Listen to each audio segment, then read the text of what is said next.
Arrêtez-vous un instant. Vraiment. Arrêtez tout. Respirez profondément. Éteignez le bruit autour de vous. Et maintenant, répondez avec la plus grande sincérité dont vous êtes capable. Êtes-vous en paix avec qui vous êtes? Pas ce que vous montrez, pas ce que vous affichez, pas ce que vous prétendez, mais qui vous êtes au fond quand personne ne vous regarde? Êtes-vous fier de cette personne? Ou bien, passez-vous vos journées à regarder les autres, à vous comparer, à vous juger, à vous rabaisser en silence? Parce que si c'est le cas, j'ai une vérité difficile à vous dire, mais absolument essentielle. Tant que vous continuez à vous comparer aux autres, vous vous condamnez vous-même à vivre une vie d'insatisfaction. C'est aussi simple et aussi brutal que ça. La comparaison sociale est une prison invisible. Vous ne voyez pas les barreaux, mais vous les sentez à chaque instant. Quand vous scrollez sur les réseaux, quand vous croisez une personne plus mince, plus musclée, plus riche, plus populaire, plus réussie. Ces barreaux ne sont pas en acier, mais en apparence, en like, en filtre, en illusion. Et chaque fois que vous les regardez, vous oubliez un peu plus qui vous êtes vraiment. On ne naît pas avec cette souffrance. On nous l'inculque très tôt. À l'école, à la maison, dans la rue, on nous apprend qu'il faut être meilleur que les autres, se battre pour être le premier, le plus performant, le plus intelligent, le plus admiré.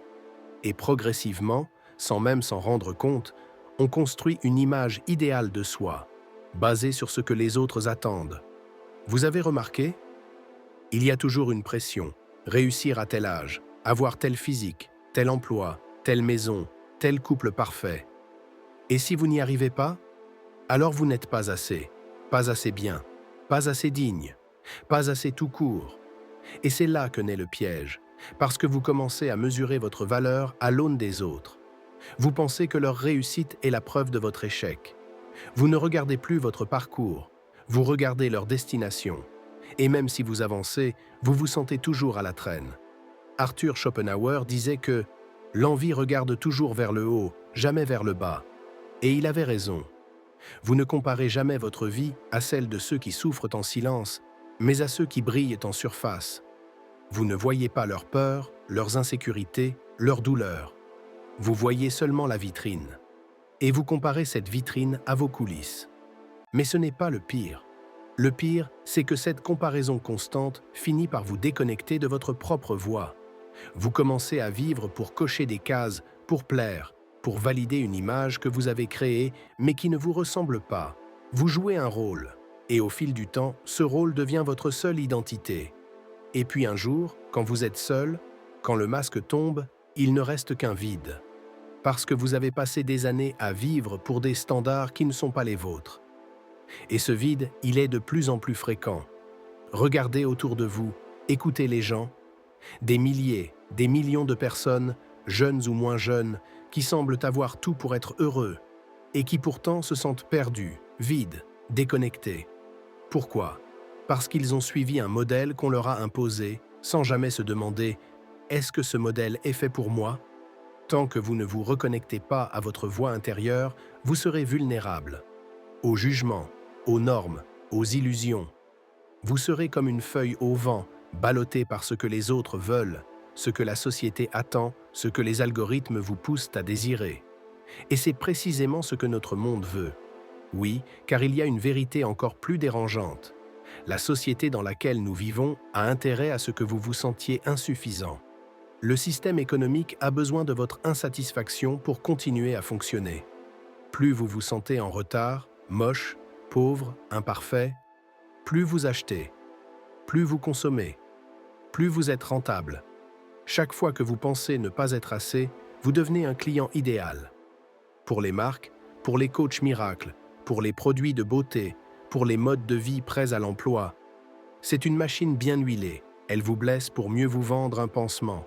Et dans tout ça, votre voix intérieure, votre essence, vos véritables désirs sont étouffés, presque éteints. Mais il n'est jamais trop tard pour les retrouver. Retrouver sa voix, c'est un chemin difficile, mais c'est aussi le seul qui mène à la paix intérieure. Cela demande de remettre en question tout ce que l'on vous a appris, de sortir du pilotage automatique, d'oser se demander « Qu'est-ce que je veux vraiment ?»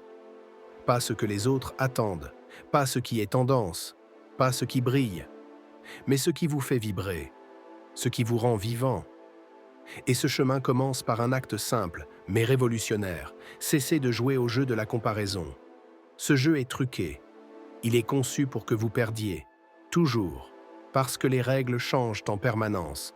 Parce que les juges sont invisibles. Parce que la ligne d'arrivée recule à chaque pas. Mais il existe un autre jeu. Un jeu dans lequel vous êtes votre seul adversaire. Celui où vous vous comparez uniquement à la personne que vous étiez hier. Imaginez. Imaginez une vie où vous ne courez plus après l'approbation, où vous ne cherchez plus à impressionner, où vous mesurez votre succès non plus en likes, en abonnés, en salaire, mais en paix intérieure, en authenticité, en liberté. Une vie dans laquelle vous vous demandez chaque jour, est-ce que je suis plus aligné avec moi-même qu'hier? Est-ce que je suis plus honnête avec ce que je ressens? Est-ce que j'ose dire non à ce qui ne me ressemble pas? Est-ce que j'ose dire oui à ce qui me fait peur, mais qui me nourrit? C'est ça, le véritable succès. Et quand vous commencez à vivre ainsi, vous réalisez quelque chose d'incroyable. L'envie disparaît. Le ressentiment s'efface. Parce que vous comprenez que chacun a sa propre course. Que le bonheur n'est pas un podium. Que la vie n'est pas un concours. Que vous n'avez rien à prouver à personne. Et là, vous commencez à ressentir une forme de bonheur que rien ni personne ne peut vous enlever. Ce bonheur discret, calme, profond. Celui de vous sentir entier, celui d'être en accord avec vous-même, même si personne ne vous applaudit, même si personne ne le voit, parce que vous le savez. Alors, je vais vous poser une dernière question.